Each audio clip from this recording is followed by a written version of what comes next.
असेच कीर्तन आणि अभंगाचे नवनवीन व्हिडिओ बघण्यासाठी रंग कीर्तनाचा या यूट्यूब चॅनलला सबस्क्राईब करा आणि व्हिडिओ आवडल्यास लाईक करा. रामकृष्ण हरी.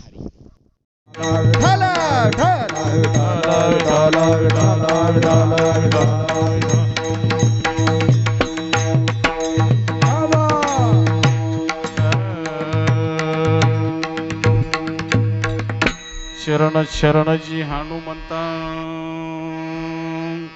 तुम्हा आलो रामदूता काय भक्तीच्या त्या वाटा मज दावाव्या सुभटा महायोग पीठे तटे भीमरत्यम वरम पुंडरी काय दातुंद्रमणि समागत्य तिष्ठन्त मानंद कंदम परब्रह्मलिंगम भजे पांडुरंगम.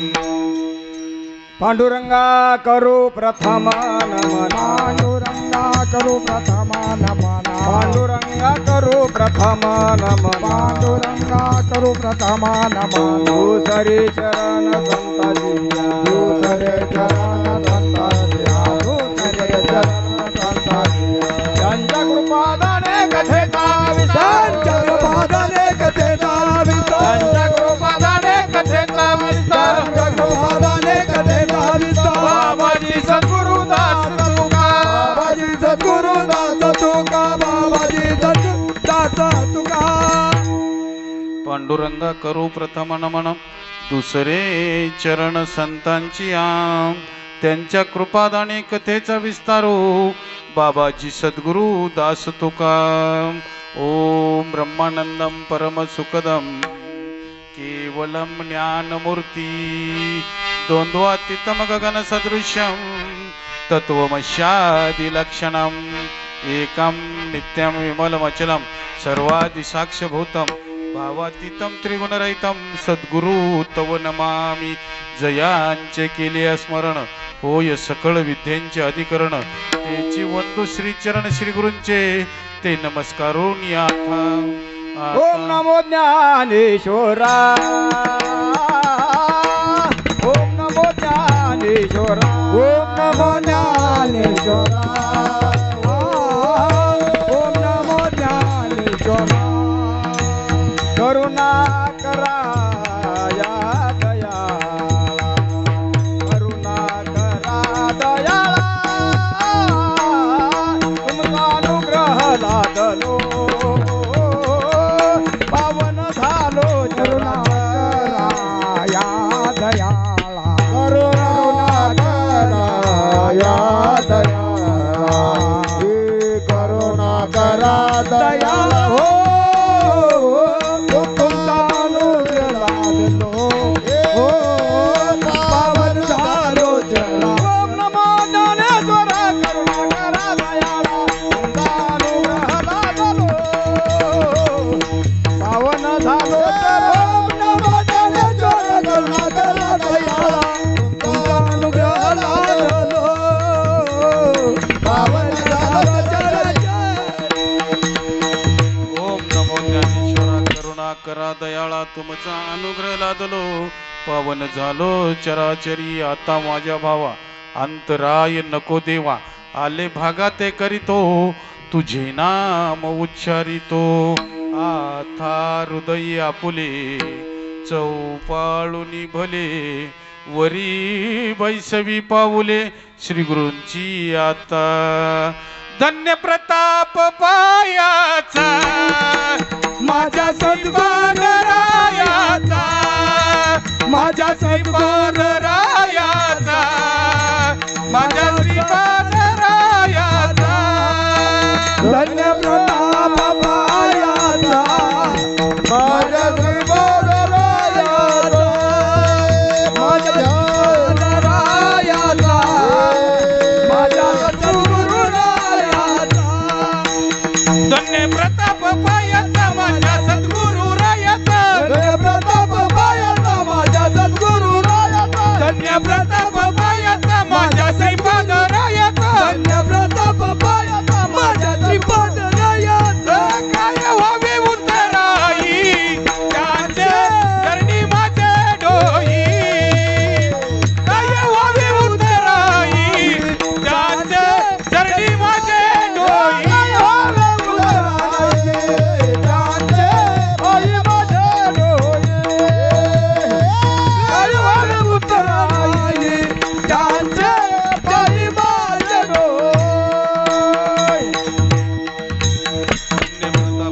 रायाचा, माझ्या सद्गुरु रायाचा किंवा श्रीपाद रायाचा काय व्हावे उथराई तुम्हा आलो रामदूता, काय भक्तीच्या त्या वाटा मज दावाव्या सुवटा. प्रस्तुत प्राप्त प्रसंगी प्राप्त स्थळी कीर्तन रूपी सेवेसाठी उचरला भंग.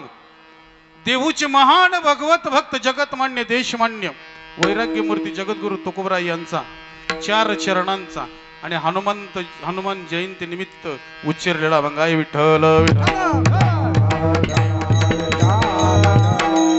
अभंगावर काही बोलण्यापूर्वी अल्पसा पर्यार्थ असा आज या ठिकाणी मंगळवार 40 ग्रुप जेऊर स्थळ लाल मारुती या ठिकाणी आज हनुमान जयंती निमित्ताने आपण सर्वजण या ठिकाणी हजर आहोत. आमचे हरिभक्त परायण जे पक्वाजाची उत्कृष्ट साथ करतात असे आज का गुंडाराज गुंडा महाराज निंबाळकर, गायक मंडळी अनिल जाधव महाराज, आमचे अंगद नाना आहेत, पेटी मास्तर पारकाळे बापू आहेत, यानंतर आमचे हरिभक्त परायण तानाजी महाराज बेरे, दगडे पाटील महाराज, आमचे विनकरी रंभाऊ महाराज, वाघमोडे वाघमारे, नागनाथ महाराज हरिभक्त परायण, नागनाथ महाराज केकान आणि वाघमोडे महाराज, या सर्वांचा नोव्हे हा एकुट्याचा खेळ मनोनी जमविला मेळ. म्हणून तुम्हा सर्वांचं एकदा दर्शन घेतो. आणि आज जे आपलं चाललेलं कीर्तन यूट्यूब चॅनल आमचे सूर्यकांत केकान आणि ज्यांनी मला या ठिकाणी पाचारण केला असा ग्रुप मंगळवार 40 हनुमान 40 ग्रुप. आता मी शनिवार हनुमान 40 ग्रुप ऐकलाय, पण आज या ठिकाणी मंगळवार 40 ग्रुप म्हणजे या ठिकाणी हनुमंतांचं मंदिर आहे आणि या मंदिरामध्ये मंगळवारी हनुमान 40 घेतल्या जाते. बरोबर आहे का? हनुमान 40 म्हणजे एवढी ताकद आहे महाराज. कारण हनुमान असा आहे, हनुमान कसा आहे तर हनुमान असा आहे की तो मरकट येवणीमध्ये जन्माला आलाय महाराज. मरकट येवणीमध्ये जन्माला येऊन त्यांनी सद्गुरूची साध्यता केली महाराज. सद्गुरू संघ ऐक्य केलंय. कसं ऐक्य केलंय तर देवाने प्रभू रामचंद्राने सुद्धा सैन्य सगळी वानरं घेतली होती, म्हणजे प्राणी. माणसं होती का? नव्हती. कारण देवाचा विश्वास माणसावर नाही, मग माणसाचा माणसावर कसा असेल? देवाने सुद्धा प्राण्याबरोबर काम केलं महाराज. आणि हनुमंतासारखी भक्ती दुसरी कोणाची होऊ शकत नाही, माणसाची तर नाहीच नाही. का तर हनुमंताने काय केलं? छाती फाडली. तुकोबराय म्हणतात 60 विला हरी 60 विला हरी जय ही हृदय मंदिरी हृदय मंदिरी हृदय मंदिरी हृदय मंदिरी हृदय मंदिरी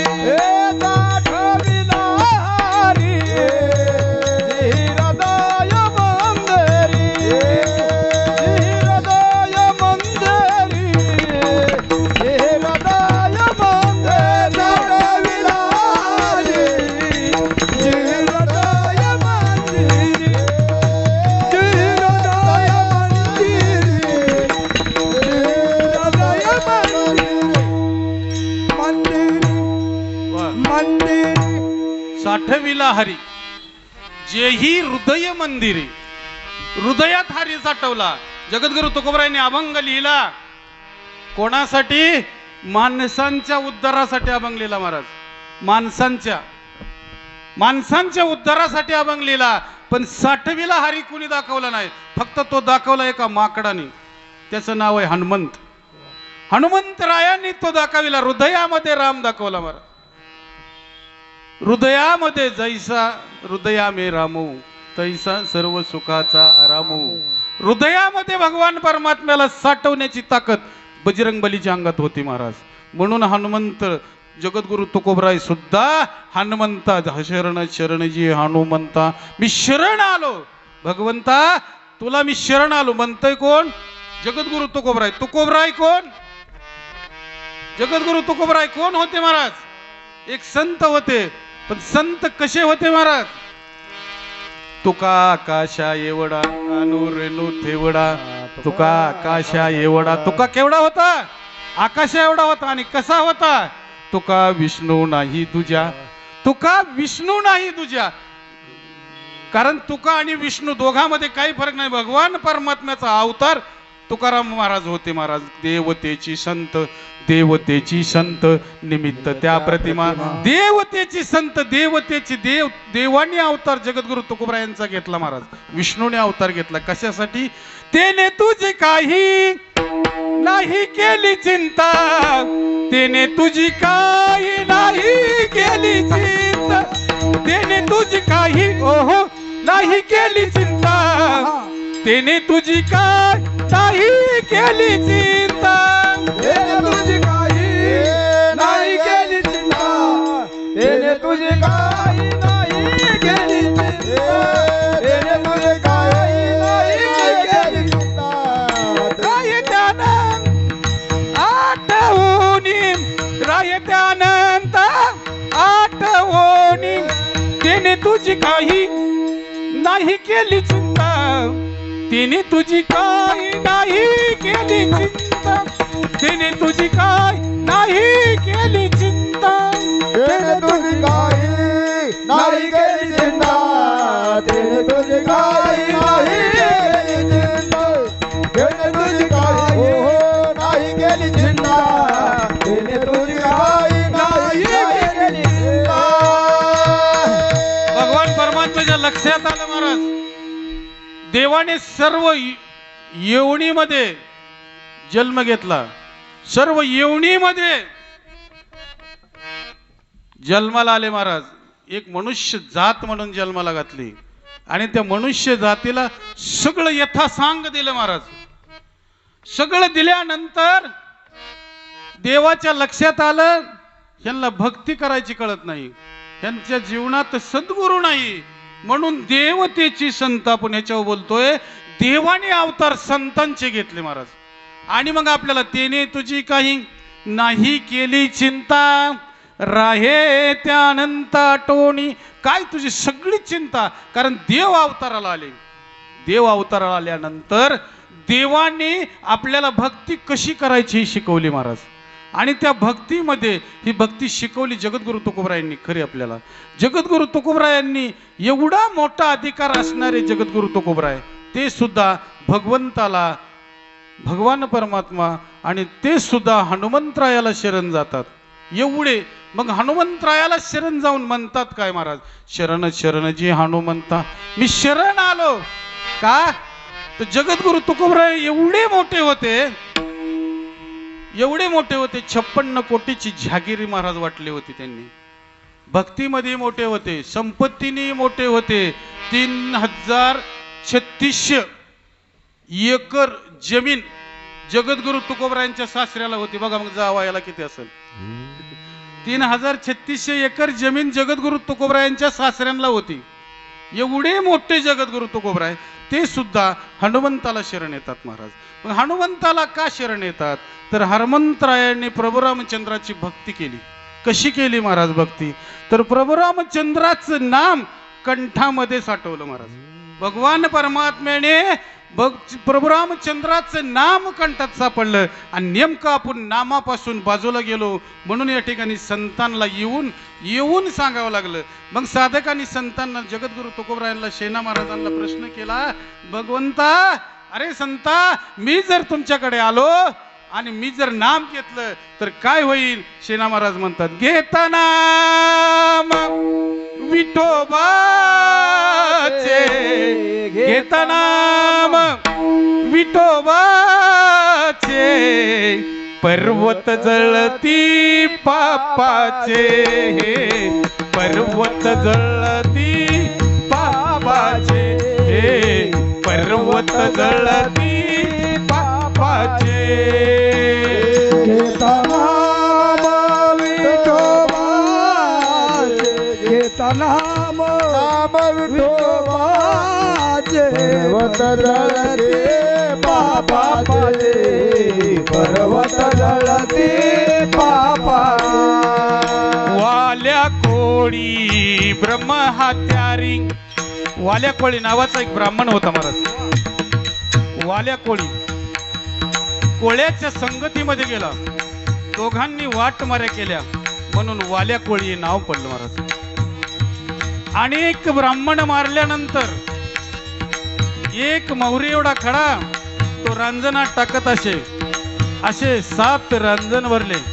वाल्याचं पाप भरपूर झालं आणि मग त्यावेळेस नारदाची स्वारी आली. नारदावर वाल्याने खड्ग म्हणजे कुऱ्हाड उगरली. नारद म्हणला, थांब वाल्या, तुम्हाला मारतोस, पाप करतोस, या पापात तुझ्या कोणी वाटणीदार आहे का पहा. वाल्या घरी गेला. वाल्याने आईला विचारलं, वाल्याने बहिणीला विचारलं, वाल्याने भाऊला विचारलं.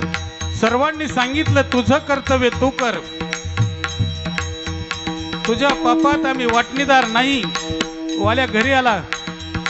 नारदाला शरण गेला आणि नारदाने डोक्यावर हात ठेवला आणि त्यावेळी वाल्याचा उद्धार झाला महाराज. वाल्या कोळी ब्रह्म हत्यारी, वाल्या कोळी ब्रह्म हत्यारी, नामे तारीला निरधारी, नामे तारीला निरधारी. घेता नाम नाम नाम, घेता नाम नाम नाम, घेता नाम विठोबाचे, घेता नाम विठोबाचे. पर्वत झळती हे पर्वत झळती बापाचे.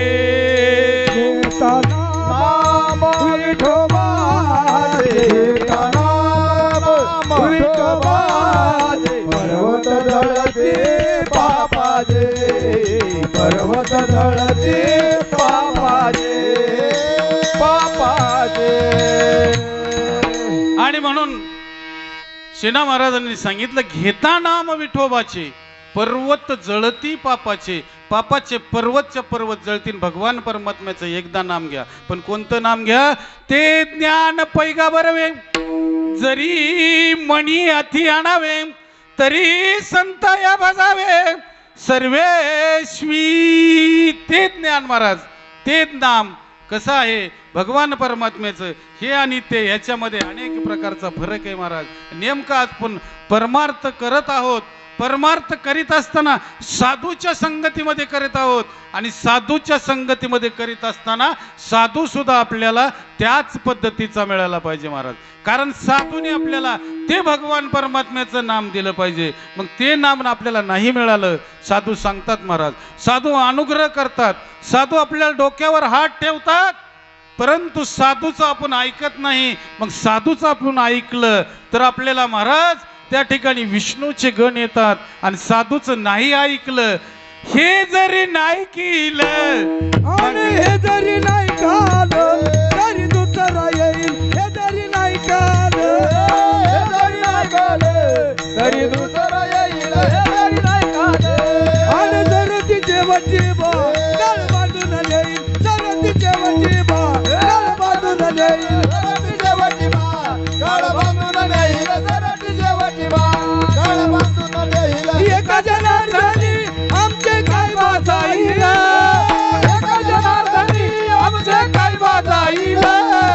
पिंगळा पिंगळा पिंगळा पिंगळा पिंगळा माधवानी, बोल बोल तो लेका पिंगळा माधवानी, पिंगळा महाद्वारी, बोल बोल तो लेका पिंगळा महाद्वारी. आणि पिंगळा माधवानी, बोल बोल तो लेका पिंगळा महाद्वारी, पिंगळा महाद्वारी, बोल बोल तो लेका पिंगळा महाद्वारी. महाराज म्हणतात, हे जरी नाही केलं, कुणाचं? संतांनी सांगितलेलं जर नाही केलं तर काय होईल? सरते शेवटी बा काळ बांधून नेईल. काय करण? काळ बांधून नेईल. मग तिथं येतील कोण? यमाचे यमदूत, मारिती झोडीती तोडीती भौसाल. यमाचे यमदूत येतील, आपल्याला मारतील, तोडतील, झोडत नेतील महाराज. म्हणून नाथराया म्हणतात, सरत शेवटी बा काळ बांधून नेईल, सरत शेवटी बा. एका जनार्दनी आमचे काय बा जाईल, एका जनार्दनी आमचे कळवा जाईल पिंगळा पिंगळा पिंगळा पिंगळा पिंगळा पिंगळा महाद्वारी. पूर्वी पिंगळा नावाचा मनुष्य एक जात आपल्या गावामध्ये येत अशी. विशिष्ट पोशाख असायचा महाराज त्याचा. पूर्वीचा काळ बरा होता का चांगला होता? बरा होता का चांगला होता? बरा होता. पूर्वीचा काळ बरा होता. आता काळ चांगला आहे महाराज. आता काळ एवढा चांगला, एवढा काळ सुधारला. परवा मी एक जणाच्या घरी गेलो. घरी गेल्यावर बसल्यावर त्यांनी विचारलं, महाराज चहा घेणार का दूध घेणार? मी म्हणलं चाय होईपर्यंत दूध घेणार. त्यांनी दुधाचा ग्लास पुढं आणला. दुधाचा ग्लास आणल्यानंतर दूध ठेवलं आणि चहा बनवला. परत चहाही घेऊन आल्या आणि चहा घेऊन येत असताना त्यांच्या पायामध्ये विशिष्ट प्रकारची चप्पल पायामध्ये. मी म्हणलं ताई चप्पल? ते म्हणले स्वयंपाक घरामध्ये घालायची चप्पल आहे ती. काळ सुधारला महाराज. काळ इतका सुधारला. मी म्हणलं पायामध्ये चप्पल? ते म्हणले ही विशिष्ट प्रकाराची चप्पल किचन मध्ये घालायची. मी म्हणलं आणखी एखादी विशिष्ट प्रकाराची चप्पल जर महाराजांना हाणायची असली तर सांगा परत. विठ्ठल विठ्ठल काय झालं, लोक मोबाईल मध्ये गुल झाले. भक्तीकडे कोणी वळना, परमार्थाकडे कोणी वळत नाही महाराज. लोक भक्तीकडे नाही, मोबाईल मध्ये. पुरुष मंडळ मोबाईल मध्ये गुल झाला आणि महिला मंडळ मालिकेमध्ये गुल झाले महाराज. मालिकेमध्ये. मग मालिका पाहत असताना आम्ही जेवायला बसलो आणि मालिका पाहत असताना त्या ताईंनी चपाती ताटात वाढायच्या ऐवजी गिलासात वाढली महाराज. मी म्हणलं रामभाऊ तुझी बायको इतर लेवणी का करती? ती म्हणला महाराज चावत नाही म्हणून भिजवून खाऊ घालती. विठ्ठल विठ्ठल. अशी परिस्थिती महाराज या जेवणा जगामध्ये झालेली आहे. कारण आपण परमार्थापासून बाजूला गेलो. जोडी देवाचे चरण. परमार्थ कसा आहे? महाधन आहे महाराज. मग परमार्थ कसा आहे? गोड आहे. परमार्थ कसा आहे? गोड आहे महाराज. पण तो परमार्थ आपल्याला कडू लागतोय का? पाहे पा दूध पवित्र आणि गोड, पासी तोचेची पदराड, अवेरुणी गोचड, अशुद्ध चिका सेविती. याप्रमाणे दूध पवित्र आहे, गोड आहे. कशाचं? गावरान गायचं. जर्शीचं नाही म्हणत मी, गावरान गायचं दूध कसं आहे? पवित्र आहे. पण ते सुद्धा कडू लागतो. कोणाला? ज्याच्या अंगामध्ये ताप भरलाय त्याला ते दूध कसं लागतं? कडू लागतं. तसा परमार्थ कसा लागतोय आपल्याला? कडू लागतोय. मला सांगा आपल्या भागामध्ये सर्प चावल्यावर त्या माणसाला पहिल्यांदा खायला काय देतात? लिंबाचा पाला. मग लिंबाचा पाला कसा असतो? कडू असतो. पण तो काही माणसाला, साप चावलेल्या माणसाला कसा लागतो? गोड लागतो. मग तो सर्प कोणाला डांकलाय? ज्याला पाला गोड लागतो त्याला. मग आपल्याला काय डंकलंय? लोभ सर्प डंकला करू काही, डंकला करू काही,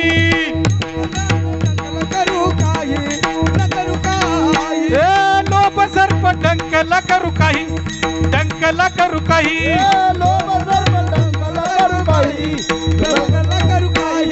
विषय लिंब कडू झाला गोड परमार्थ कडू. लोभ सर्प डंकला करू काही, डंकला करू काही,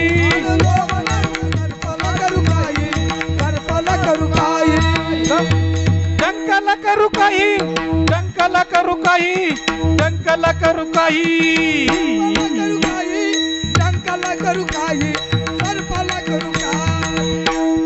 लोभ सर्प डंकला करू काही, डंकला करू काही, लोभ सर्प डंकला करू काही, डंकला करू काही, लोभ डंक दर्पला करू काही, डंकला करू काही, लोभ डंक दर्पला करू काही, डंकला करू काही. आपल्याला लोभ नावाचं सर्प महाराज चावलेला आहे.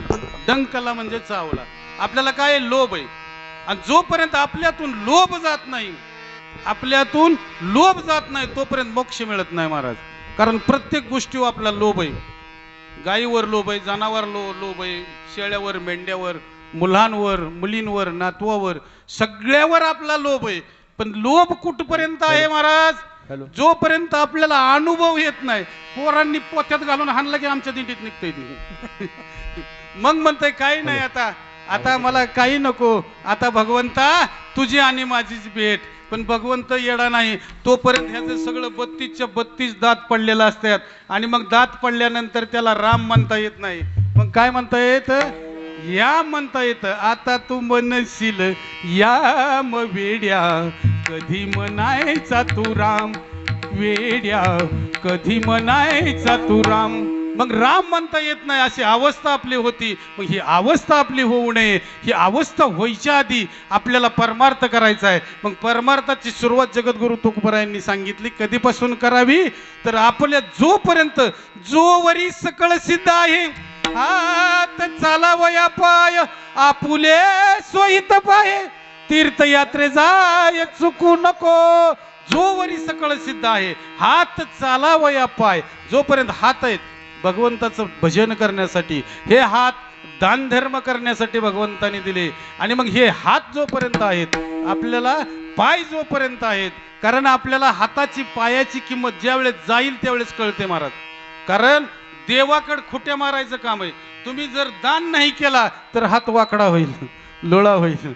पायाने वारी नाही केली तर पाय फाकत चालावं लागेल महाराज. अनेक प्रकारचे मग गुडघं दुखतात, पंज दुखतात, घोटं दुखतात. अरे तुला पाय दिले होते कशासाठी? देवाने तुला हा देह कशासाठी दिला? देव दिला देह भजना गोमटा, देव दिला देह भजना गोमटा, देव दिला देह भजना गोमटा, देव दिला देह भजना गोमटा, देव दिला देह भजना गोमटा, देव दिला देह भजना गोमटा, देव दिला देह भजना गोमटा, देव दिला देह भजना गोमटा. दोया झाला फाटा बाधी गेला, दोया झाला फाटा बाधी गेला, देव दिला देह भजना गोमटा, देव दिला देह भजना गोमटा, देव दिला देह भजना गोमटा, देव दिला देह भजना गोमटा. तोय झाला फाटा बाधिकेचा, ए तोया झाला फाटा बाधिकेचा, देव दिला देह भजना गोमटा, देव दिला देह भजना गोमटा, देव दिला देह भजना गोमटा, देव दिला देह भजना गोमटा. बघा, देवाने हा देह भजनासाठी दिला महाराज.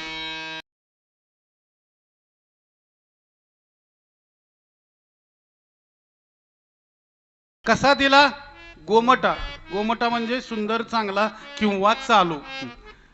ज्याचा देह बंद पडलाय त्याला काय म्हणतात? त्याला म्हणतात उचला. उचला. आता ह्याच्यात राम राहिला नाही. मग देवाने दिलेला हा देह गोमटा म्हणजे चालू. एखादी गाडी बंद पडली असली तर आपण तिला म्हणतो ती खटारा झाली, ती खटारा झाली. आणि ही खटारा झाली तरी कोंबड्या राखत आहे, खटारा झालं तरी. म्हणून हा देह भगवंतानी भजनासाठी दिला. कसा दिला? चालू दिला. चालू म्हणजे सगळे सिद्ध, सकळ सिद्ध आहेत अशा प्रकारचा हा देह दिला. आणि मग हे सगळे सिद्ध कोठपर्यंत चालू असतात? तरुणपणापर्यंत चालू असतात. मग तुकोबराय परमार्थ कधीपासून करायचं म्हणतात? तरणा भाग्यवंत नटे हरी कीर्तनात, नटे हरी कीर्तनात, नटे हरी कीर्तनात. तरणा भाग्यवंत नटे हरी कीर्तनात, नटे हरी कीर्तनात, नटे हरी कीर्तनात. तरणा भाग्यवंत म्हणतो नटे हरी कीर्तनात, हरी कीर्तनामध्ये नाचायचंय महाराज. नटे नटायचंय कुठं? कीर्तनामध्ये. नाचायचंय कुठं? कीर्तनामध्ये. आणि कधी? तरुणपणामध्ये. तरुणपण म्हणजे 40 लागायच्या अगोदर. 40 कधी लागते? वय 40 वर्ष झालं डॉक्टरकडे गेलं का ना, डॉक्टर डोकं दुखतंय, ते म्हणणार तुला चष्मा बनवावा लागेल. चष्मा ते विचारत नाही काय ना, डायरेक्ट 1 नंबर. का तर 40 वर्षाचं वय झालं की 40 लागते, त्याला 40 म्हणतात. आणि वय 40 झालं की नंतर त्याच्या पाठोपाठ किती वय होणार? 60 होणार. आणि एकदा का वय 60 झालं की हातामध्ये काय येणार? आयुष्य सरण्यासाठी तुझे हाती येईल काठी. आयुष्य सरण्यासाठी तुझ्या हाती येईल काठी. आयुष्य सरण्यासाठी तुझे हाती येईल काठी. आयुष्य सरण्यासाठी तुझ्या हाती येईल काठी. मग जावे वेन भाकर न कहाणवटी लागली. मग जावे वेन भाकर न कहाणवटी लागली.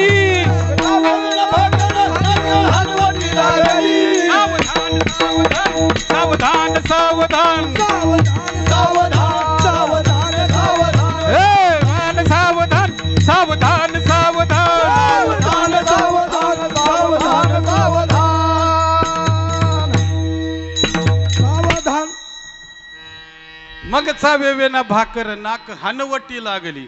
वय 60 झालं महाराज, दात पडले, नाक हनवटीला टेकलं. मग चावे विना भाकर चावत नाही. आणि मग भगवंताचं ध्यान करते. आता काही उपयोग नाही. म्हणून तरणा भाग्यवंत. नटे किंवा आता तरी पुढे हाची उपदेश किंवा संत समागमी धरावी आवडी, करावी तातडी परमार्थाची. कधीपासून परमार्थ करायचा? तातडीपासून.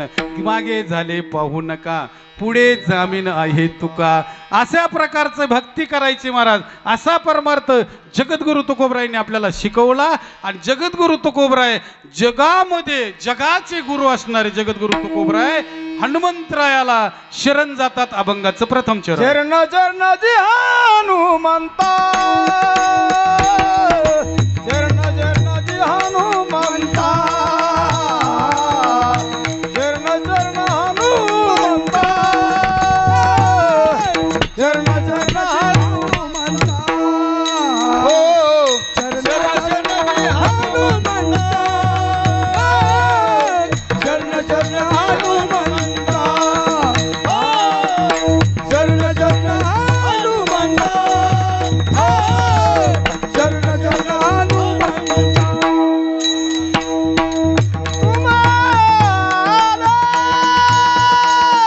तुम्हारो रामदूता,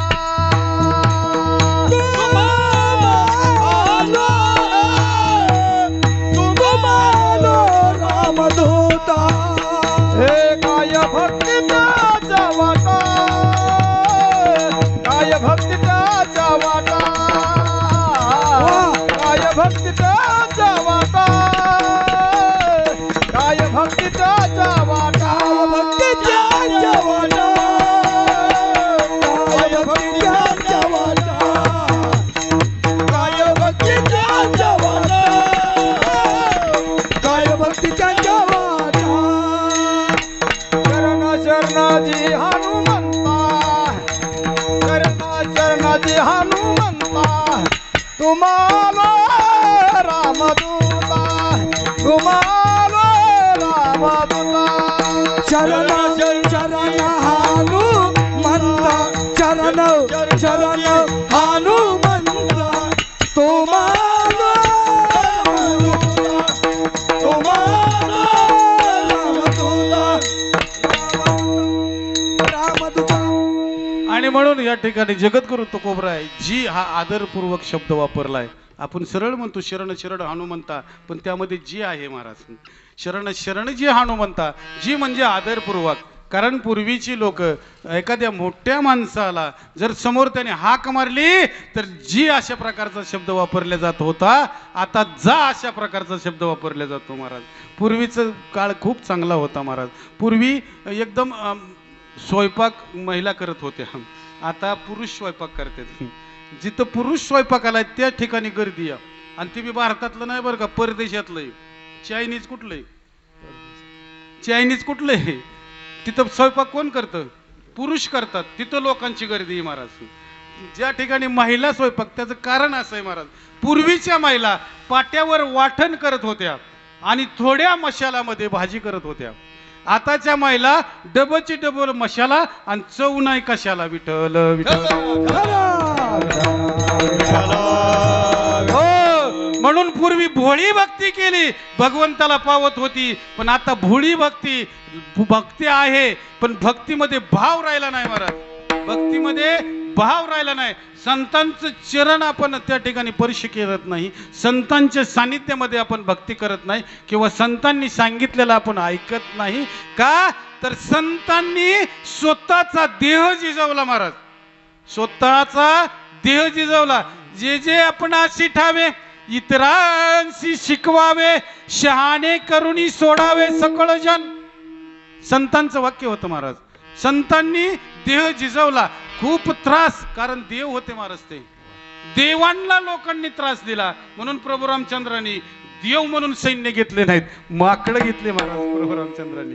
आणि मग देवांना सुद्धा लोकांनी त्रास दिला. बघा, तुम्ही म्हणता महाराज संतांच्या सानिध्यामध्ये, जगद्गुरु तुकोबरायांच्या सानिध्यामध्ये शिवा कासार नावाचे एक टाळकरी होते, 14 टाळकऱ्यापैकी. आणि मग ते दररोज कीर्तनाला जात असत. त्याच्या पत्नीला त्याचा राग येत होता महाराज. पत्नीने सांगितलं की आज आपल्या घरी तुकोबरायांचं कीर्तन ठेवा. ठेवलं महाराज. तुकोबराय आले, कीर्तन झालं, मुक्कामाला राहिले. पाटाचा काकडा चालू झाला आणि शिवा कासाराच्या मंडळीने पाणी तापवायला ठेवलं महाराज. एवढं पाणी तापवलं, एवढं पाणी तापवलं की त्यामध्ये खडा टाकला तर 2 भंग होईल एवढं पाणी उकळलं. आणि ते पाणी जगद्गुरु तुकोबरायांच्या अंगावर टाकलं. अंगावर पाणी टाकल्याबरोबर अंगाचा दाह निर्माण झाला. आणि दाह निर्माण झाल्यावर जगद्गुरु तुकोबरायांनी त्या बाईला बोलले नाहीत, त्या बाईला खवचळले नाहीत, तर तुकोबरायांनी भगवंताचा दावा केला.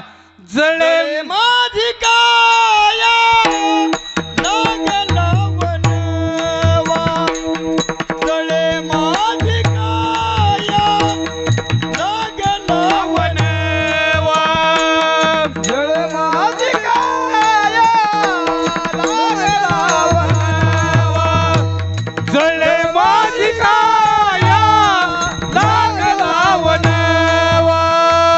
धावरे केशवा माय बापा,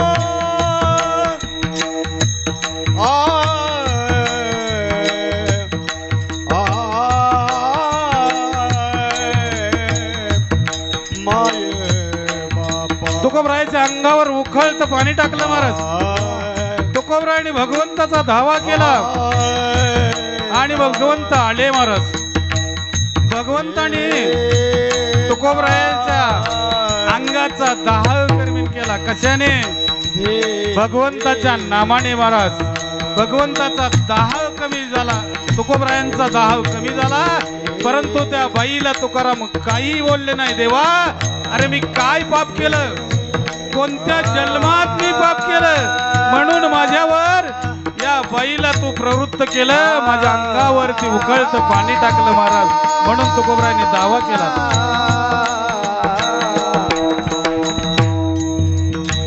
जळे माझी काया लागला वनवा, जळे माझी काया लागला वनवा, जळे माझी काया लागला वनवा, जळे माझी काया लागला वनवा. महाराज म्हणतात, जळे माझी काया लागला वनवा, पेटून उठला वनवा सारा. पेटून उठला. अरे देवा, अरे भगवंता, मी काय पाप केलं? बरं, असं पाप केल्याशिवाय घडत नाही महाराज. असं काहीतरी पाप केल्याशिवाय घडत नाही महाराज. कारण जगाची आदिमाया शक्ती, जगाची आदिमाया शक्ती लक्ष्मी तुम्हाला किती पैसे द्यायचे ही तिच्या हातात, तिला 6 महिने आणि 27 दिवस राक्षसांच्या सानिध्यामध्ये उशाला दगड घेऊन झोपावं लागलं महाराज. कर्म प्रत्येकाला आहे, कर्म कोणाला चुकलं नाही. कर्मे निर्वस झाले पांडव. कर्माने काय झालं महाराज, प्रत्येकाच्या पाठीमागं कर्म लागलं, पण हे कर्म प्रभू रामचंद्राच्याही मागं लागलं होतं महाराज. आपण दुसऱ्या चरणाचा विचार करतोय. प्रभू रामचंद्राच्या मागं कर्म लागलं. 14 वर्ष आणि 24 दिवस प्रभू रामचंद्राला बिगर चप्पलचं फिरावं लागलं महाराज, बिगर चप्पलचं. कारण चपला कोणाला घालायच्या, बुट कोणाला घालायची आणि पाय कोणाला द्यायचं हे ज्याच्या हातात आहे त्याला देव म्हणतात महाराज. विठ्ठल विठ्ठल असा जगाचा मालक भगवान परमात्मा 14 वर्ष बिगर चप्पलचा फिरला. ही दशरथ राजाचा मुलगा आहे बरं का. किती मुलं होती दशरथ राजाला? 4 मुलं होती महाराज. एक जगाचा मालक होता, एक जगाचा मालक होता, दुसरा ज्याच्या डोक्यावर पृथ्वी तो होता शेष नारायण अवतार लक्ष्मणाचा.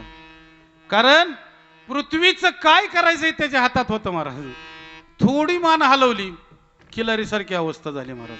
थोडं वळवळ केलं, थोडं माळेंसारखं गाव पाण्याखाली गेलं महाराज.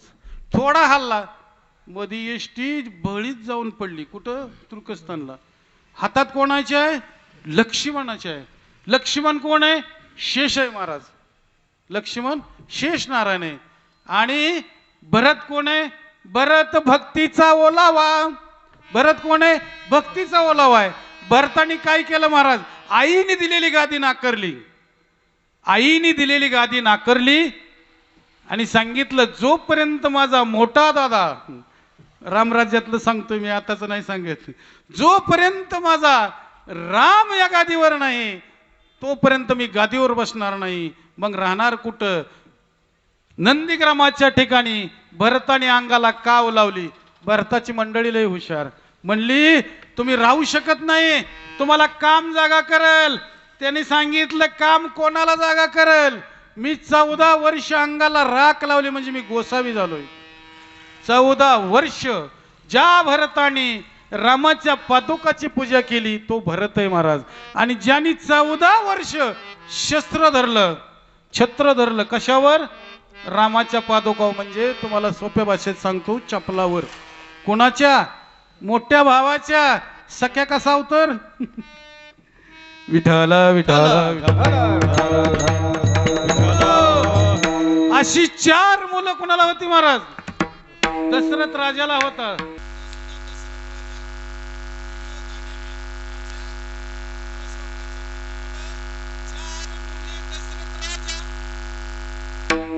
अंतकाळी एकही नव्हता, अंतकाळी एकही नव्हता, अंतकाळी एकही नव्हता, अंतकाळी एकही नव्हता, अंतकाळी एकही नव्हता, अंतकाळी एकही नव्हता, अंतकाळी एकही नव्हता, अंतकाळी एकही नव्हता. 4 मुलं दशरथ राजाला होती, पण अंतकाळामध्ये एकही नव्हता महाराज. हा योग त्या ठिकाणी दशरथ राजाला झाला. असा दशरथ राजा, देवाचा बाप, त्याला सुद्धा कर्माने सोडलं नाही महाराज. मग आपल्याला कर्म सोडील नाही सोडणार, ह्याच ब्रह्मामध्ये आपण आहे. कर्म आपल्याला सोडणार नाही ह्याच ब्रह्मामध्ये आपण आहे. आणि जर कर्म आपल्याला सोडत नसेल तर नात्रायांचं प्रमाण चुकीचं म्हणावं लागेल. एका जनार्दनी भोग प्रालब्धाचा हरी कृपे त्याचा नाश झाला. हरीची कृपा व्हायला पाहिजे महाराज, हरी कृपेने. कारण कर्मामध्ये बदल केला जातो फक्त संतांच्या हातात आहे, देवाच्या नाही. देवाला भोग भोगावा लागला, पण संतांचं वाक्य एका जनार्दनी भोग प्रालब्धाचा हरी कृपे त्याचा नाश झाला. संतांच्या कृपेने जर देवाची कृपा आपल्यावर झाली तर प्रालब्धाचा नाश होतो. किंवा कर्माशी शंभुमाणी आपण किती पळशी कर्मा भेण, बाप रकुमा देवी विवरू विठ्ठला शरण, केली कर्म निवारी नारायण. केलेली कर्म निवारण करण्याचं काम कोण करतो? भगवंत करतो. पण भगवंताला तसं शरण गेलं पाहिजे. कसं? बाप रुक्मा देवी विवरू विठ्ठला शरण. बाप म्हणजे सद्गुरु. बाप सद्गुरु जन्म देणारा बाप प्रपंचरूपी चरक्यामध्ये घालून घालून घालून आपला रस काढतो. पण जो सद्गुरु असतो तो खरा बाप असतो. तो त्याच चरक्यामधून आपल्याला परमार्थ शिकवतो आणि त्याच चरक्यामध्ये घालून आपल्याला मोक्षाला नेतो. तो बाप. बाप रुक्मा. रुक्मा म्हणजे भगवतीनं जागृत होणारी कुंडली जी शक्ती आहे तिला रुक्मा म्हणतात. भगवतीने जागृत होणाऱ्या शक्तीला रुक्मा म्हणतात. आणि ते म्हणजे सुषमना नाडीतून ते नामस्मरण जाऊ दे. तो असा ज्या वेळेस शरण जातो, जगद्गुरु तुकोबराय म्हणतात विठ्ठल विठ्ठल.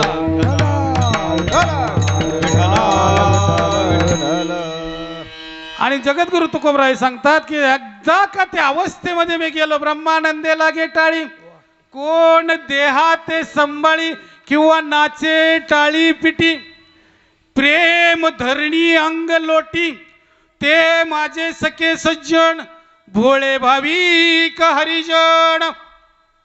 कसे? नाचे टाळी पिटी, प्रेमे अंग धरणी लोटी, ते माझे सखे सज्जन आहेत. ते म्हणले हे कोण आहेत मला माहित नाही. ते माझे सखे सज्जन आणि भोळे भाविक हरिजन. बाकीचे कुठं आहेत बघा. विठ्ठल विठ्ठल.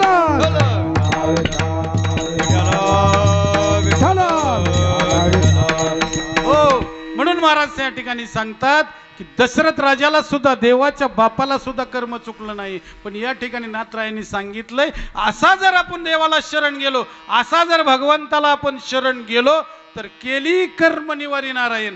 जे आपण कर्म करत असतो ते कर्माचं निवारण करण्याचं काम नारायणाचं असतं महाराज. म्हणून या ठिकाणी प्रभू रामचंद्राचं शक्यत्व कुणी केलं तर हनुमंते निकट शक्यत्व केलं महाराज. हनुमंत म्हणून देखील रामचरण, म्हणून देखील रामचरण, म्हणून देखील रामचरण, म्हणून देखील रामचरण. दास्यत्व निकट हनुमंत पै केले, दास्यत्व निकट हनुमंत पै केले, दास्यत्व निकट हनुमंत पै केले, दास्यत्व निकट हनुमंत पै केले. म्हणून देखील रामचरण, म्हणून देखील रामचरण, म्हणून देखील रामचरण, म्हणून देखील रामचरण. शक्यत्व निकट अशा प्रकारचं हनुमंताने केलं. कारण हनुमंताला बुद्धीची देवता म्हणतात, बलाची देवता म्हणतात महाराज. आणि जे हनुमंतरायांची भक्ती करण ना त्याला बल, भक्ती आणि ऐश्वर या पदव्या दिल्या जातात महाराज. कारण हनुमंताचे एक बुद्धीचा वापर तुम्हाला सांगतो महाराज. ज्या वेळेस प्रभू रामचंद्राला एका रावणाने पाताळात नेलं होतं, एका रावणाने पाताळात नेलं. पाताळामध्ये पहाटेच्या वेळी रावणाचं 4 रावण होते महाराज. रामायण तुम्हाला सगळ्यांना माहिती, सगळं सांगत बसायची गरज नाही. 4 रावण होते. एका रावणाबरोबर युद्ध करण्याची वेळ प्रभू रामचंद्रावर आली. पहाटेची वेळ आहे. रामाने बाण मारला की त्याच्या अंगातून रक्त निघायचं आणि त्या रक्तापासून असे अनेक रावण तयार व्हायचे. बेफान युद्ध सुरू झालं. सगळे रावण तयार व्हायला लागले. राम एकटा पडू लागला. रामाला वाटलं आता मेल्याशिवाय पर्याय नाही. आणि मग त्यावेळेस भगवान परमात्म्याला आपल्या शिष्याची आठवण झाली आणि हनुमंताचं धावा केला महाराज. हनुमंत म्हणूच तर हनुमंताने उडी टाकली. प्रभू रामचंद्रा काय झालं? अरे बाबा आता 10-15 मिनिटात हे मला खाल्ल्याशिवाय राहत नाही. मग हनुमंता काहीतरी कर बाबा. हनुमंतराया म्हणले तुम्ही लढत राहा, मी बघतो काय करायचं ते. हनुमंतरायाने शोध केला. कारण हा जर असा मरत नसेल, हा जर देवाच्या हातून मरत नसेल तर ह्याची कमजोरी काय ती पाहिली पाहिजे. त्यावेळेस त्यांनी विचार केला, कारण ज्याची पत्नी सत्यपतिव्रता असते त्याला युद्धामध्ये मरण येत नाही. म्हणजे तुका म्हणे पतिव्रता तिची देवावरी सत्ता. आणि मग त्याची पत्नी चंद्रसेनावती महाराज पतिव्रता होती. आणि मग त्यावेळेस ते चंद्रसेनेच्या अंगणामध्ये लोटांगण घातलं. कोण तुम्ही? मी हनुमंत आहे. राम भक्त हनुमंत आहे का? या या या. काय येणं केलं? कशासाठी आले तुम्ही? रामाचे भक्त हो. एकदा रामाला माझ्या दर्शनाला आणा. म्हणलं त्याच्यासाठी तर मी आलोय. मग जगले तर आणीन ना. काय होतंय? तुमचाच पती प्रभू रामचंद्राचे आता प्राण घेणार आहे. त्यावेळेस चंद्रसेनेने सांगितलं याला उपाय काय? जा म्हणले त्या डोंगराची कडला एक गुहे आहे, त्या गुहेला एक दार आहे आणि त्या दारातून भोंगे येतात. त्या गुहेमध्ये अमृताचा कळस आहे आणि ते भुंगे अमृत आणून त्याच्यावर शिंपडतात आणि त्या ठिकाणी अनेक अशा प्रकारचे रावण तयार होतात. हनुमंतराया डोंगराच्या कडेला गेले. हनुमंतराया डोंगराच्या कडेला गेल्यानंतर धर भोंगा की मार, धर भोंगा की मार. हनुमंतरायापाशी दया नाही महाराज. हनुमंतायांनी सपासप शिफ्टीने भुंगे मारले. त्यातले काही भुंगे शिल्लक राहिले. ते म्हणले आमची जात काय संपवू नको, आम्हाला काय पाहिजे आम्हाला सांग. म्हणले आम्ही काय करायचं? त्यावेळेस त्यांनी सांगितलं तुम्ही आता ही पक्ष सोडून दुसऱ्या पक्षात यावं लागेल. विठ्ठल विठ्ठल. आणि मग भोंग्याला सांगितलं तुला जीवदान देतो पण माझं एक काम करावं लागेल. त्यांनी सांगितलं बोला महाराज. चंद्रसेनेचा पलंग कोरून टाकायचा म्हणून सांगितलं. चंद्रसेनेचा पलंग पोखर करायचा म्हणून सांगितलं. आणि प्रभू रामचंद्राला असं बोलणं केलं होतं चंद्रसेनेनी की प्रभू रामचंद्र आले आणि जर आपशकून झाला प्रभू रामचंद्र थांबणार नाहीत. आणि मग त्या ठिकाणी प्रभू रामचंद्र युद्ध संपलं महाराज. कारण भोंगे तिकडे जायचे बंद झाले. तो रावण मेला. चंद्रसेनेला वाटलं 15-20 मिनिटं माझे पती बेशुद्ध पडतील आणि प्रभू रामचंद्र मेले मन सोडून देतील. मी जाईल कब्बर अमृत घेईल आणि परत माझ्या पतीच्या अंगावर टाकेल. पण तसं झालं नाही महाराज. त्या ठिकाणी तो रावणाचा नाश झाला. प्रभू रामचंद्र आले. प्रभू रामचंद्र म्हणले हनुमंता खूप कांडाळू घामा घुमून झालो म्हणले चला आता आपण स्नान करू. हनुमंतराय म्हणले स्नान नाही आधी चंद्रसेनेच्या महालात चला मी वचन दिले. अरे हनुमंता अरे मी एक पत्नी एक वचनी आणि एक वाणी आहे मला हे शक्य नाही. त्यांनी सांगितलं तुम्हाला काय करायचं तुम्ही चला. आपशंकून झाला की तुम्ही निघा. प्रभू रामचंद्राला चंद्रसेनेच्या महालात आणलं महाराज. बुद्धीची देवता सांगतोय मी. आणलं आणि त्या ठिकाणी प्रभू रामचंद्राने पलंगाला पाय लावता पलंग कडा कडा मोडला महाराज. आणि मग प्रभू रामचंद्राने पाहिलं सुद्धा नाही. कारण चंद्रसेनेकडे येताना ते माथा म्हणून पाहत होते महाराज. चंद्रसेना माथा म्हणून तिच्याकडे पाहत होते. चंद्रसेनेकडे रामाने पाहिलं सुद्धा नव्हतं. आणि मग त्या ठिकाणी पलंग मोडला. राम तसेच माघारी फिरले. चंद्रसेना थांब रामा नाही थांबले. मग त्या ठिकाणी चंद्रसेना शाप देऊ लागली. त्यावेळेस प्रभू रामचंद्राने सांगितलं पुढच्या जन्मामध्ये तू माझी मुख्य नायिका असतील. म्हणून कृष्णामध्ये चंद्रसेना श्रीकृष्णाची एक पत्नी. विठ्ठल विठ्ठल.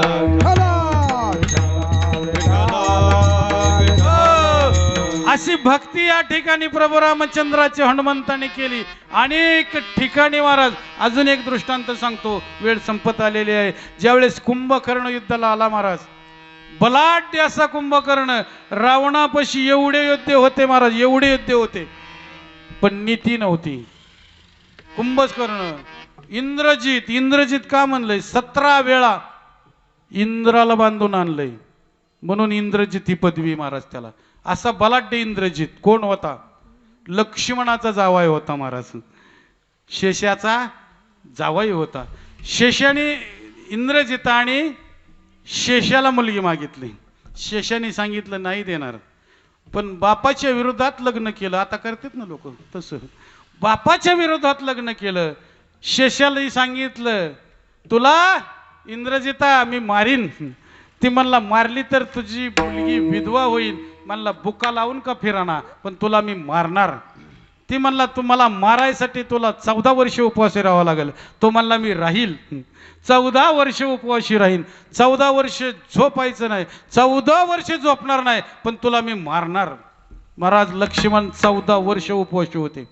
14 वर्ष निद्रा घेतली नव्हती. सीतेचं आणि रामाचं रक्षण करत होते. आणि 14 वर्षानंतर इंद्रजिताचा वध कोणी केला? लक्ष्मणाने केला महाराज. म्हणून या ठिकाणी सर्व करण्यासाठी सर्व रामायणामधले प्रत्येक अवघड काम सोपं करणारच एक नाव आहे हनुमंत. म्हणून शरण शरण जी हनुमंता तुम्हा आलो रामदूता. कोण आहेस तू? रामदूत आहे.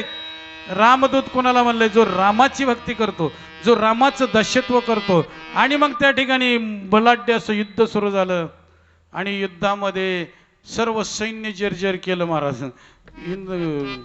कुंभकर्णाने एक पाय ठेवला आणि एक पाय ठेवली, मी पृथ्वी आटत होती महाराज. निम सैन्य चिंगरून मारायची, असलं जर्जर सैन्य केलं. आणि मग रावणाला सांगितलं आज परत येणार नाही, आज त्या वनवासी रामाचा मी नाश करणार. आणि मग त्या ठिकाणी आला महाराज इंद्रजित. इंद्रजित रामाला ऐकत नाही, लक्ष्मणाच्या लक्षात आलं आणि लक्ष्मण रामाजवळ आलं आणि लक्ष्मणाने रामाला खून केली. रामाने मागं पाहिलं. इंद्रजिताला वरदान होतं शत्रूची पाठ पाहिल्याशिवाय मरण नाही आणि पटकन इंद्रजित मरून पडलं महाराज. ही बुद्धीची देवता कोण होती? हनुमंतराया होत्या. म्हणून हनुमंत कोण होते? रामभक्त होते. कसे होते? अभंगाचं दुसरं चरण. काय भक्तीच्या त्या वाटा, काय भक्तीच्या त्या वाटा, काय भक्तीच्या वाटा, काय भक्तीच्या वाटा, काय भक्तीच्या त्या वाटा, काय भक्तीच्या त्या वाटा, काय भक्तीच्या त्या वाटा, काय भक्तीच्या वाटा, काय भक्तीच्या वाटा. मज दावा व्यासोबता, मज दावा व्यासोबता, मज दावा व्यासोबता, मज दावा व्यासोबता. ओ काय भक्तीच्या वाटा, ओ काय भक्तीच्या वाटा. माझा दावा व्यासोबता, माझा दावा व्यासोबता, माझा दावा व्यासोबता, माझा दावा व्यासोबता. काय भक्तीच्या वाटा, काय भक्तीच्या वाटा. जगद्गुरु तुकोबराय भक्तीचे कळस आहेत महाराज, पण ते हनुमंतरायाला म्हणतात काय भक्तीच्या त्या वाटा. अरे तू हनुमंता कोणत्या भक्तीच्या वाटा आहेत? कोणत्या भक्तीनं तू भगवान परमात्म्याला आपलासा केला? कोणत्या भक्तीनं तू प्रभू रामचंद्राला हृदयामध्ये साठवला? अरे काय तुझं, तू देवाला गुरु केलं. गुरु करण्यासाठी कोणतं पुण्य केलं असं जगद्गुरु तुकोबरायला म्हणायचं होतं. कोणतं? कारण पुण्याशिवाय गुरु भेटत नाहीत. मग गुरु अनेक प्रकारचे असतात, पण पुण्याशिवाय ते गुरु भेटत नाहीत. कोणते? ते ज्ञान देणारे गुरु आपल्याला भेटत नाहीत. नाहीतर मनती गुरु गुरु, मनती गुरु गुरु, भवती शिष्यांचा तारू, चार पाय नोव्हे कुतरी ती बरी. असे गुरु नाही. मग गुरु कसे पाहिजेत? कारण गुरु आपल्याला मिळण्यासाठी आपल्याला अनेक जन्मीची पुण्याई पाठीशी असावी लागते. गुरु केला गुरु, अनेक प्रकारचे गुरु आहेत, मी दृष्टांत सांगेन. पण गुरु कसा असावा? गुरु करावा बळकट, धरावे त्याचे मनगट. सांग ब्रह्म कोट आहे, दाव देव कोणता आहे, हे दावण्याची ज्याच्या अंगात ताकद आहे त्याला गुरु म्हणतात महाराज. मग हा गुरु मिळण्यासाठी बहुत सुकृताची जोडी, म्हणून विठ्ठल आवडी. देव आवडायचा असेल तर पूर्व पुण्याई लागते, अनेक जन्मीची पुण्याई लागते. आणि जर गुरु आपल्याला जीवनामध्ये भेटणार असेल तर अनेक जन्मीची पुण्याई पाठीशी लागते. जगद्गुरु तुकोबराय म्हणतात पुण्य फळले बहुत दिवसा, पुण्य फळले बहुत दिवसा, पुण्य फळले बहुत दिवसा, पुण्य फळले बहुत दिवसा. भाग्य उदयाचा ठसा, भाग्य उदयाचा ठसा, भाग्य उदयाचा ठसा, भाग्य उदयाचा ठसा. झालो सन्मुख तो कैसा, झालो सन्मुख तो कैसा, झालो सन्मुख तो कैसा, झालो सन्मुख तो कैसा. संत चरण पावलो हो, संत चरण पावलो,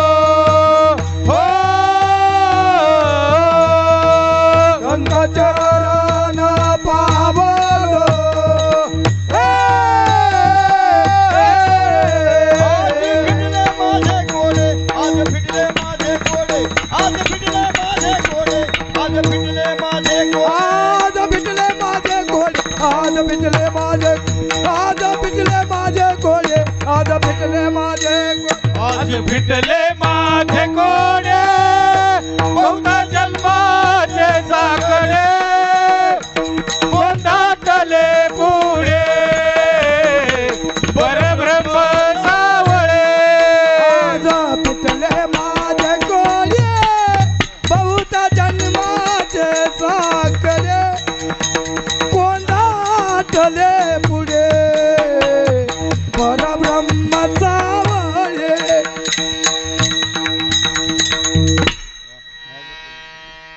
तुकोबराय म्हणतात आज फिटले माझे कोडी कशाने पुण्य फळले बहुत दिवसा बहुत म्हणजे अनेक जन्मीची पुण्य पाठीशी लागते त्यावेळेस काय होतं संत भेटतात महाराज आणि असे संत भेटण्यासाठी पुण्य लागतं आणि हे पुण्य अनेक जन्मीचं या जन्माचं आई वडिलांचं किंवा अनेक प्रकाराचं पुण्य आपण कमवायचं पुण्य मिळाल्यानंतर संत भेटतात संत भेटल्यानंतर संतांची कृपा होते आणि ती कृपा भगवान परमात्म्याची कृपा संतांची कृपा आपल्यावर झाल्यानंतर आपणाला गुरु भेटतात ते गुरु डोक्यावर हात ठेवतात पुण्य फळले बहुत दिवसा अनेक जन्मीचं पुण्य पाठीशी राहिलं आणि मग त्या ठिकाणी काय झालं कोंडाटले पुढे परब्रह्माची सावळे सावळे अशा प्रकारचे परब्रह्म कोंदाटपणे दिसत होते पण ते दिसू लागले कुठं देव आहे हृदयी मंदिरी शोधून पाहे हृदयातला भगवान परमात्मा कोणी दाखवला संतांनी दाखवला साधूंनी दाखवला मग देव आहे कुठं जे जे भेटे भूत तेथे माणी जे भगवंत हा भक्ती योग जाण निश्चिंत माझा किंवा विठ्ठल जळीस्थळी वरला रिता ठाव नाही उरला अशा प्रकारचा भगवान परमात्मा सद्गुरूने आपल्याला जीवनामध्ये दाखवला कोंदाटले पुढे परब्रह्मची सावळे आणि असं झाल्यानंतर जगद्गुरु तुकोबराय म्हणतात आज फिटले माझे कोडे बहुत जन्माचे साकडे किंवा उजळले भाग्य आता अवघी चिंता वारली संत दर्शनी हा लाभ पद्मनाभ जोडीला अशी अवस्था जीवनामध्ये होण्यासाठी प्रभू रामचंद्र जीवनामध्ये सद्गुरू येण्यासाठी त्या ठिकाणी अंजनी सुताला म्हणजे हनुमंतरायाला सुद्धा अनेक जन्मीचं पुण्य पाठीशी होतं महाराज आणि हे पुण्य जन्माला आले बी सरळ साधे आले नाहीत महाराज अख्ख्या पिंडाचे आले महाराज कारण 4 राण्याला यज्ञप्रसाद दिला आणि 3ला यज्ञप्रसाद देत असताना काही रुसल्या महाराज त्यावेळेस तो पिंड कोणी झडपिला पिंड घारीने झडपिला पिंड घारीने झडपिला पिंड घारीने झडपिला पिंड घारीने झडपिला अंजनीने तो सेविला अंजनीने तो सेविला अंजनीने तो सेविला अंजनीने तो सेविला अंजनीने तो सेविला पिंड घारीने झडपिला अंजनीने तो सेविला अंजनीने तो सेविला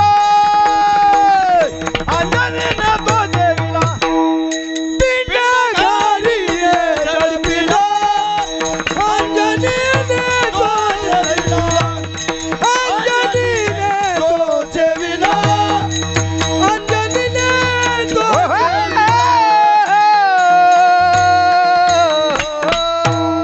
पिंड घारीने झडपिला तर तो खूप इतिहास आहे महाराज तो शापानी घार झालेली होती आणि तिचा उद्धार त्या ठिकाणी होणार होता तो पिंड घारीने झडपिला आणि ज्या ठिकाणी अंजनी तपश्चर्या करत होती की माझ्या पोटी भगवान शंकर पोटी यावेत म्हणून त्या ठिकाणी ती तपश्चर्या करत होती त्यात तिच्या हातामध्ये तो येऊन पिंड पडला आणि त्या ठिकाणी भगवान त्या ठिकाणी हनुमंताचा जन्म झाला जन्मतः कासोटी सोन्याची ब्रह्मचारी रुद्रदेही महाराज हनुमंत पूर्ण अशा प्रकारचं रुद्र असा अवतार आहे त्याचा आणि भीमाचा महाराज वज्रदेही भीम 50% वज्रदेही भीम 50% आणि दुर्योधन 75% वज्र देईत महाराज. पण रामाच्या याच्यामध्ये हनुमंत महत्वाचा. रामायणातून हनुमंत काढा, रामायणात काहीच राहणार नाही. महाभारतातून श्रीकृष्ण बाजूला काढा, त्याच्यामध्ये काही रस राहणार नाही. तसं भीम त्या ठिकाणी महाभारतामध्ये बलाढ्य, कितीतरी हत्तीचं बळ होतं म्हणतात त्या भीमाला. मोठा भीम, भीमाचं गर्व हरण केलं, कारण हनुमंतरायाला त्या ठिकाणी पाठवलं होतं ध्वजावर. दुःखी भंजन मारुती नंदन सुन लो तेरी पुकार पवन सुत विनंती वारंवार पवन सुत विनंती वारंवार. हे दुःख बंधन मारुती नंदन सुनला मेरी पुकार पवन सुत विनंती वारंवार पवन सुत विनंती वारंवार. महाराज म्हणतात विनंती वारंवार. या ठिकाणी पवन सुत आहे, विनंती वारंवार आहे महाराज. हे दुःख निवारण करण्याचं काम कर महाराज. आणि म्हणून अंजनीच्या तपासाठी महारुद्र आले पोटी. त्या ठिकाणी 100% अशा प्रकारचं वज्र शरीर होतं हनुमंतरायाचं. आणि मग भीम आला. म्हाताऱ्या माकडाचं, माकडं लय वाईट महाराज, तुम्हाला सांगतो. पोरात आणि माकडात काहीच फरक नाही महाराज, काहीच चेष्टा करत नाही. एका विहिरीत एक आकाशवाणी झाली. आकाशवाणी झाली की या विहिरीमध्ये जो कोणी प्राणी उडी टाकील तो सुंदर माणूस म्हणून जन्माला येईल, आणि जो कोणी प्राणी ह्याच्यामध्ये माणूस उडी टाकील तो प्राणी म्हणून जन्माला येईल. मग एक माकड आणि माकडीन त्या विहिरीच्या काठावर बसली होती. माकड माकडिनीला म्हणतंय, टाकायची का उडी, होईल का पण माणस. माकडीन म्हणली तशीच आकाशवाणी टाका. दोघांनी संगच उडी टाकली. दोघं सुंदर माणूस म्हणून वर आले. आता सुंदर माणूस म्हणून वर आल्यावर गप राहावं का नाही. तो माणूस जन्माला आला, बुद्धी चंचल तयार झाली, आणि तो लगेच म्हणला, एक वेळेस मी उडी टाकली तर एवढा सुंदर झालो, आणखी टाकल्यावर किती सुंदर होईल. परत त्या माकडाने उडी टाकली, परत ते माकड होऊन वर आलं.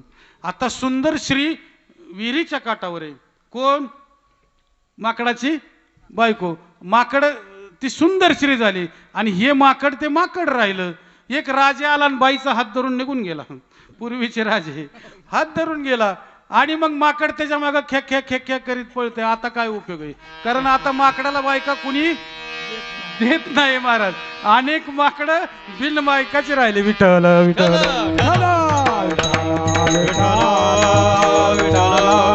आणि म्हणून त्या ठिकाणी गर्वहरण केला का, तर हनुमंताला कार्यावर पाठवलं होतं, आणि हनुमंताला भीम वज्रदेही करायचा होता.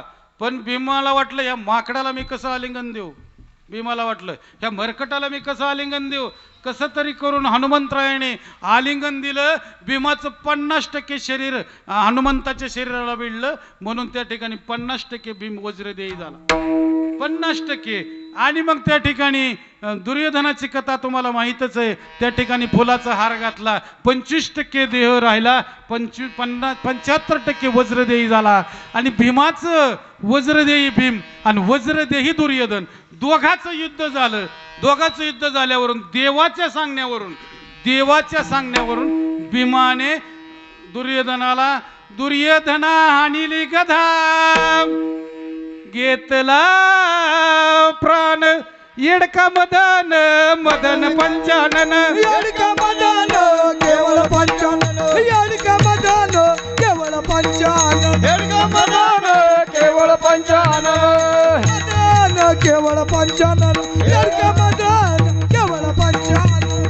धडक मारली नारदा केला ब्रह्मेचा मातेरा, केला ब्रह्मेचा मातेरा, केला ब्रह्मेचा मातेरा, ब्रह्मेचा मातेरा केला ब्रह्मेचा मातेरा, मातेरा केला ब्रह्माचा मातेरा. चंद्र सूर्याशी याचा दरारा, चंद्र सूर्याची त्याचा दरारा, चंद्र सूर्याशी याचा दरारा, त्याचा दरारा. येडका मदन मदन पंचानन, येडका मदन मदन पंचानन,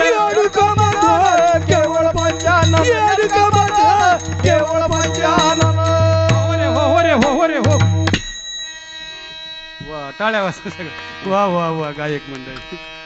आणि म्हणून त्या ठिकाणी हनुमंत दुर्योधनाला गधा मारली आणि त्या गधेमध्ये दुर्योधनाचा नाच झाला महाराज. 100 कौरवांचा नाच झाला. 5 पांडव का पहा पांडव अखंड वनवासी परी त्या देवासी न विसरती. देवाला विसरत नव्हते महाराज वनवासामध्ये सुद्धा. आपल्याला थोडा त्रास झाला की आपण देवाला शिवाय देतो.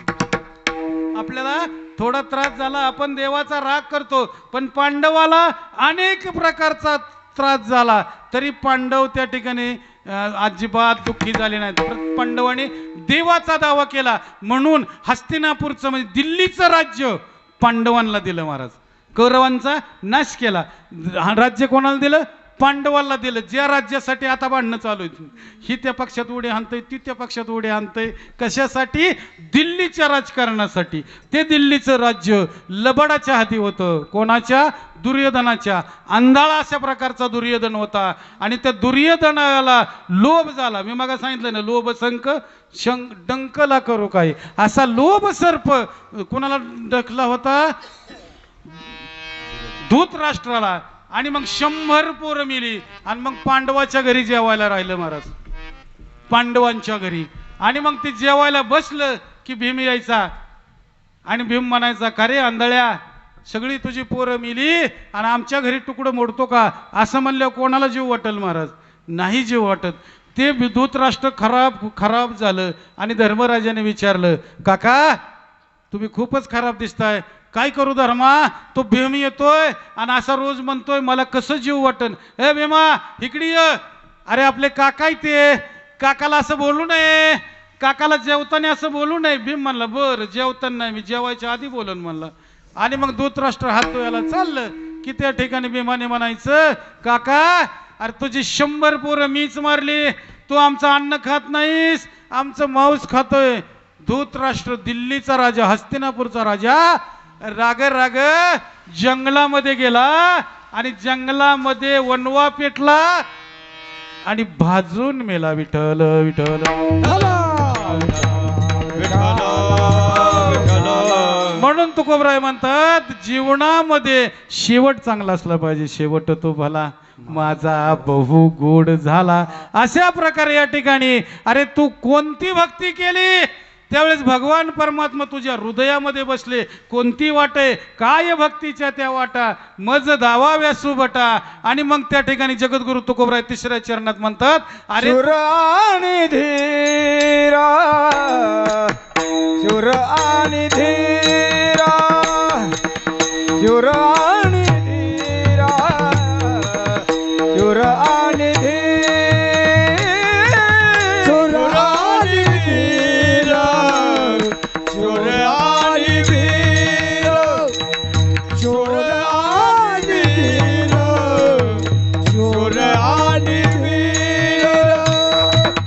स्वामी काज तुझा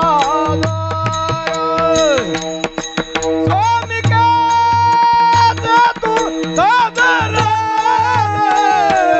काय भागे जावा काय भागे जावा स्वामी काजी तुझा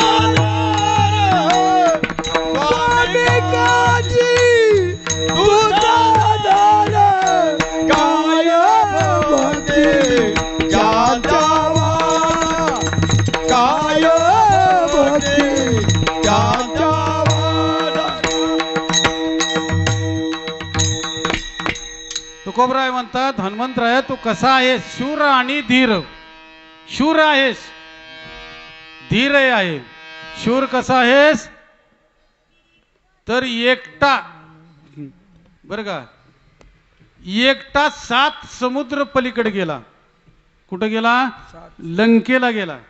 समुद्र पलीकडे गेला. लंकेमध्ये गेला महाराज. आणि लंकेला गेल्यानंतर अख्खी लंका जाळली. रावणाची संपत्ती किती होती? किती कोटी घरे सोन्याची होती? 7 कोटी शुद्ध कांचनाची. एक रावणाची चौकट इकली तर 35 बरे आमदार होईल आपण. एक रावणाची चौकट इकली तर अशी किती कोटी होती? सप्तकोटी. बघा 22 किलोची एक चौकट होती. 22 गुणिले सप्तकोटी किती सोनं झालं बघा. आणि त्याला आजच्या भावाने गुणा 72,500. किती कोटी होईल? कोटी नव ती लिहायलाच यायचं नाही. आणि मग आमदार काय, खासदार काय, मंत्री काय, किती वेळा होईल? असा रावण. 1.25 लाख नातू होते, 100 मुलं होती आणि 80,000 बायका होत्या एकट्या रावणाला. मग रावणाला सासरं किती असतील बघा. कारण रावणाला बायका इतक्या म्हणल्यावरती त्यांचं सासरं बी तसंच खुडील असतील जावयासारखंच. मग नातूला किती बायका असतील बघा. सगळ्यांचं गणित करा. रावणाला प्रचार करायची गरज नव्हती. कुठे बी उभा राहिला तर रावण निवडून येत होता लंकेत. विठ्ठल विठ्ठल.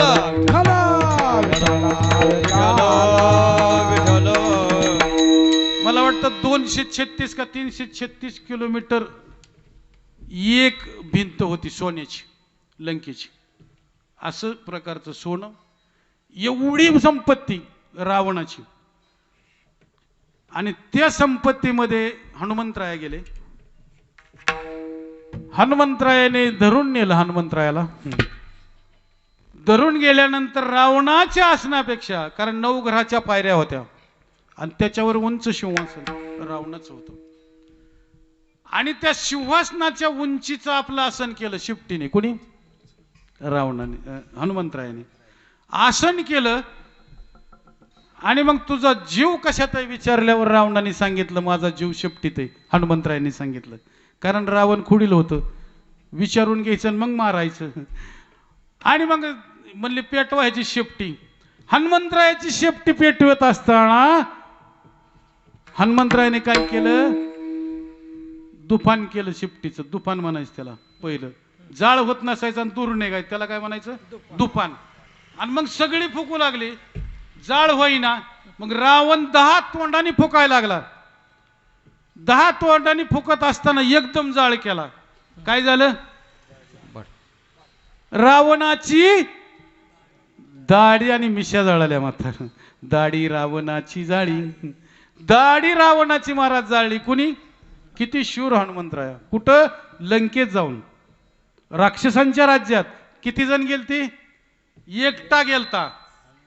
सीतेचा शोध केला आणि लंका जाळली. महाराज केले लंकेचे दहन. लंका जाळली. एवढा शूर होता. इंद्रजिताला जर्जर केलं होतं. गुफेमध्ये इंद्रजित लपून बसला होता. एवढा एकटा हनुमंत म्हणून शूर आणि धीर. धीर कसा होता? एकटाच गेलता. शूर होता पण एकटा गेलता त्याला म्हणायचं धीर. शूर आणि धीर कशासाठी? स्वामी काची तो साजर. कोणासाठी? स्वामी म्हणजे सद्गुरु. सद्गुरूसाठी तो त्या ठिकाणी गेला होता. विठोबा रखुमाई.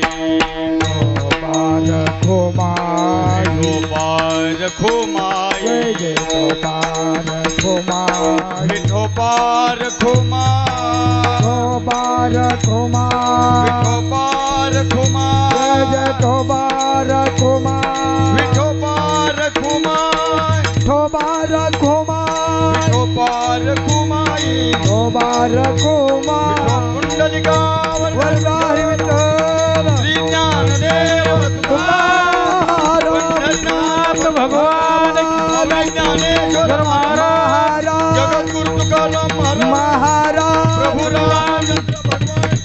सच्चिदानंद श्रीपाद बाबा महाराज. सच्चिदानंद रामदास बाबा महाराज.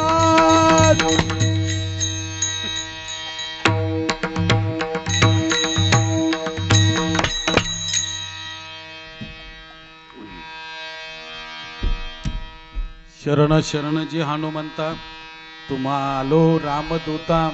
काय भक्तीच्या त्या वाटा मज दावाव्या सुभटा. शूर आणि धीर स्वामी काची तो साजर. काय भक्तीच्या त्या वाटा मज दावाव्या सुभटा. अरे काय भक्ती महाराज तुझ्यापाशी. शूर आहेस, वीर आहेस. भक्ती कशी आहे? अशा प्रकारची भक्ती कोणाजवळ होती? हनुमंतरायाजवळ होती. म्हणून हनुमंतराया हे श्रेष्ठ होते महाराज.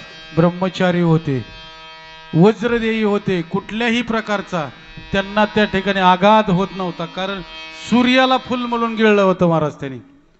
हनुमंतरायांनी काय केलं तर जन्म झाला, आणि जन्म झाल्यानंतर सूर्य उगवला होता, आणि त्यावेळेस सूर्य उगवल्यानंतर त्याला म्हणले मला भूक लागली, काय खातो? खा म्हणले फुल. त्याला वाटलं सफरचंद आहे म्हणून सूर्य गिळला, आणि मग इंद्राने त्या ठिकाणी वज्र हाणला. कुठं लागला? हनवटीवर लागला. म्हणून हनुमंत अशा प्रकारचं नाव त्यांचं पडलं. म्हणून आज हनुमंत जन्माच्या निमित्ताने आज आपण या ठिकाणी शरण शरण जे हनुमंता तुम्हा आलो रामदूता अशा प्रकारचा अभंग या ठिकाणी, आणि गुरु आणि शिष्याचं या ठिकाणी वर्णन आहे. भगवान परमात्म्याचं या ठिकाणी भगवान परमात्मा जगाचा मालक, जगाच्या मालकाचं वर्णन देहूच्या मालकाने केलंय महाराज. जगाच्या मालकाचं वर्णन देहूच्या मालकाने केलंय. कारण जगद्गुरु तुकोबरायांनी विचारलं की किती भक्ती आहे तुझ्याजवळ, मला शिकव, मला सांग, म्हणून मी तुला शरण आलो. अशा प्रकारचं या ठिकाणी सांगितलं.